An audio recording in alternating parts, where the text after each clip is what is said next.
Yo, what's going on, guys? Ankit here. Welcome back to the channel. Alright, I don't know if I should say it's like my final video, but I know I haven't been active for a long time. I've just been posting some videos here and there.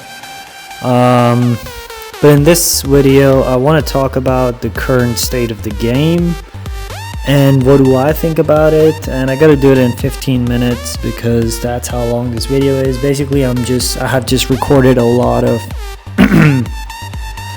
Cassie rank 5 gameplay, and I will be showing you some fights in general quests and incursions at the start, and then you will see when battleground matches come up.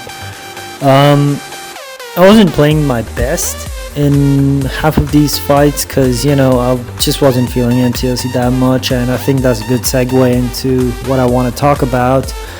The bugs were fine for me, you know. I mean, yeah, every game has bugs and all of that, and game developers have to fix their bugs at their best capacity. And you know, if everything else was working fine and things were looking good, I wouldn't really mind the bugs, but obviously there are far too many bugs and they're just laughable. They're not even like, okay, some of them are huge errors like those mythic crystals, but then there are some stupid ones where Kabam actually just copy pastes an internal message in a in-game message about silk early access crystals. Like, it just shows that they're not even vetting anything that they're putting out.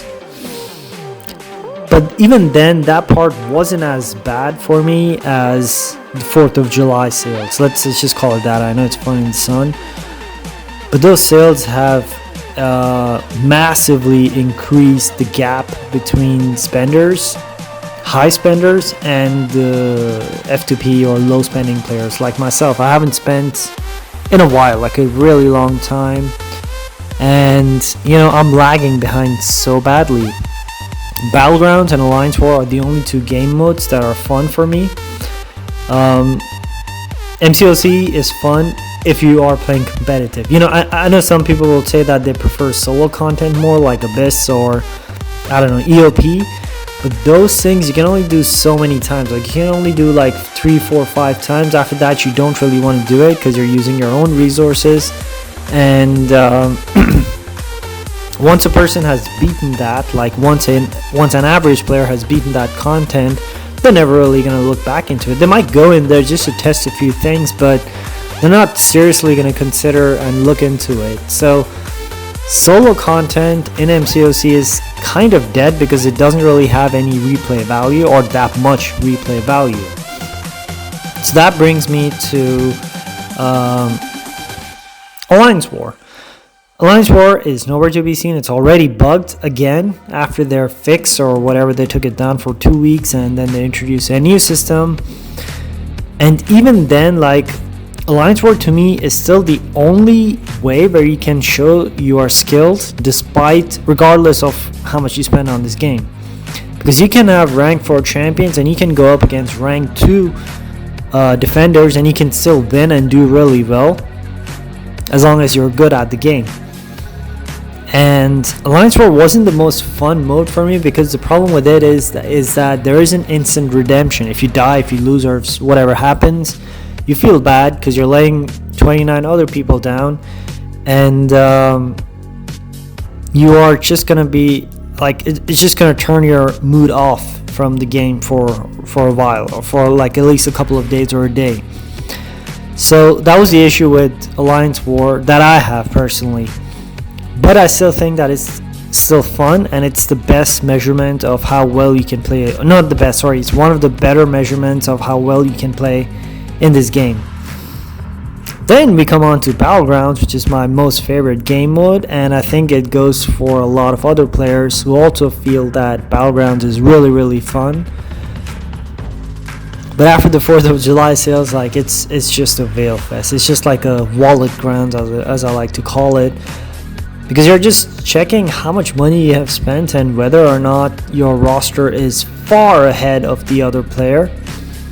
And if it is, you're gonna do better. You're not gonna 100% win. Like, I have beaten some whales myself too. I'm not gonna name any names, but I've got wrecked by a lot of them, but I've also beaten a few of them, like maybe 10 to 15, 20% of the time.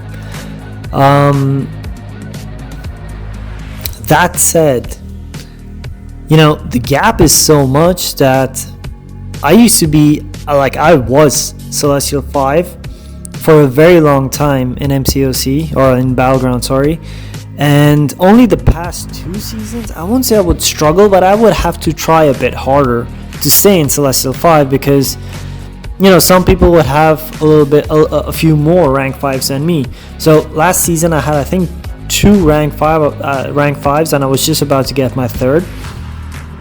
And some people, in C5 above me, no, actually not above me, even around me, had about 5 rank 5s.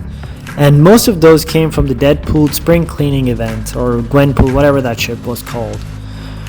And even then, the difference wasn't that huge, because, if you look at it in absolute terms, it's okay, they have 2 or 3 more rank 5s than I have, because most of them only had 5. A few of them had 7 or 8, but those were the ultra whales who bought pretty much everything.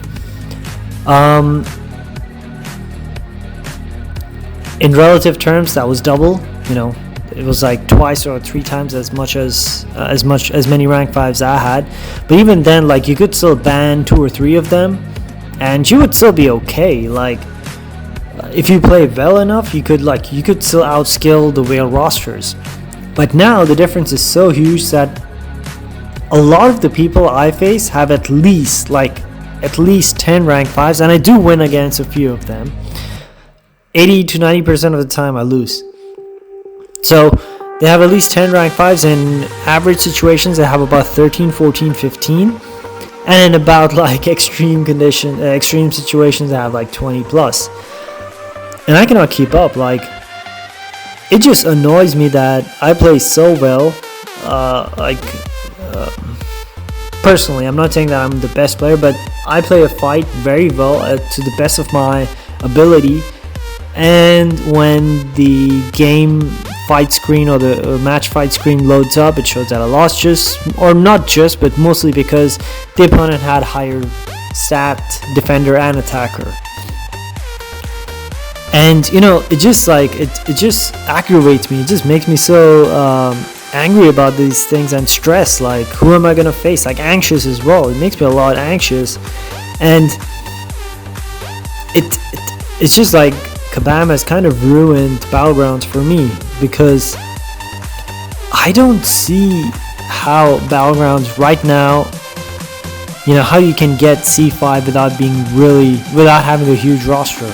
Okay, you don't need a massive roster, but I would say that to get C5 comfortably without too much sweaty end game playing, or tryhard, without being tryhard sweaty.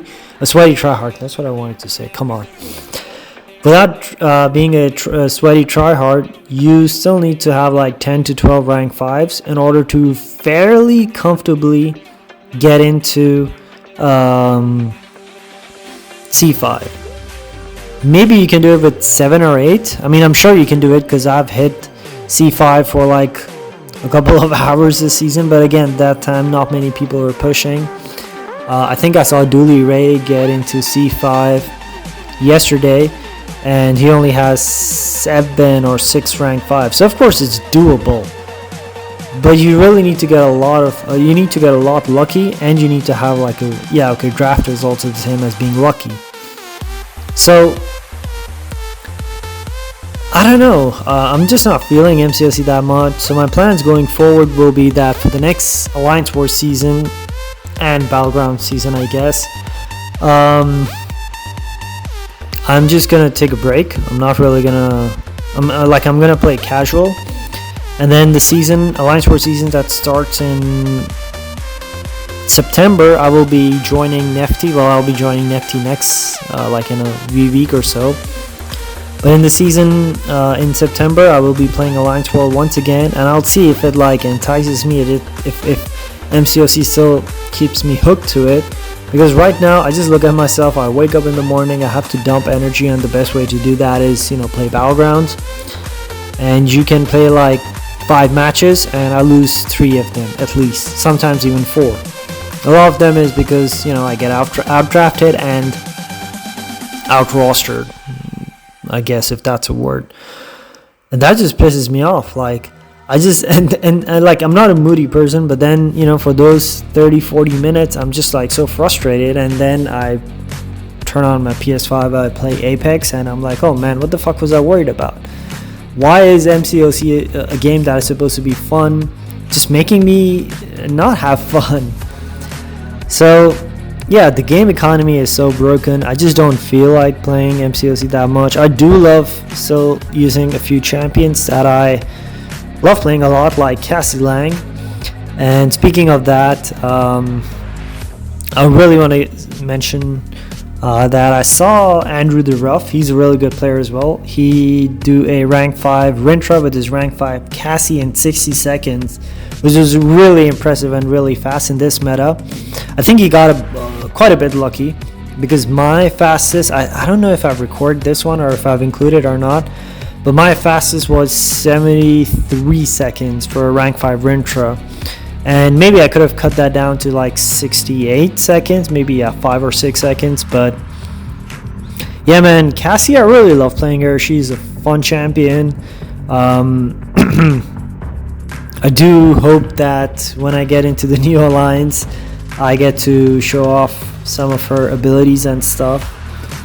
But yeah, I guess that's all that I want to talk about the rant and what my plans are for this game. I really want to sunset this game as by the end of this year, so there's not a better scenario than now, or a better opportunity than now. So I'm just gonna play this game really casual. I'm not really gonna be a sweaty tryhard. If I win, I win. If I don't, I'm just gonna be like, whatever. It's just a game. Battlegrounds was like the most fun part of MCOC for me, and Kabam has pretty much ruined it. I don't think it's gonna get better, because we are pretty sure that there are not going to be that significant rewards bump until September, or at least end of like September, which is like another 7 weeks away, if not October. And I can see Kabam selling rank 3 materials as well for Cyber Weekend, or at least for Banquet event. But yeah, that's the game that we all follow and we love and we kind of played. It's been a long while. I've played this game for 5 years, 5 years and 2-3 months now. And I think RuneScape is still my longest played game ever, which I played for 7 years. That's also a live service game, so that makes some sense when I compare it. But yeah, I'm sorry if you didn't like this. I should have told this at the start that you can just mute if you don't want to hear any rant. But yeah, this is gonna be the last fight in here with the Nova. I think this was a rank 4 Nova, but even if this was a rank 5, I think I had the overkill on the final burst, which is why I really like Cassie. She can do, like, people think she's a really good counter to science champions, but she can do so many other champions as well. I think I've showcased Nova, Havoc. I showed you Hulkling and Idoom in other quests or like incursions, but same principle applies here. But yeah, and look, I'm not saying that you shouldn't spend on this game or anything. I'm thankful for the whales. I just don't think Kabam has been handling that game economy aspect that well. That's the only issue I have. But yeah, I hope you guys sat through that rant, and if you did, thank you very much. I will be streaming some other games in September, like Spider-Man 2, so I guess I'll see you then.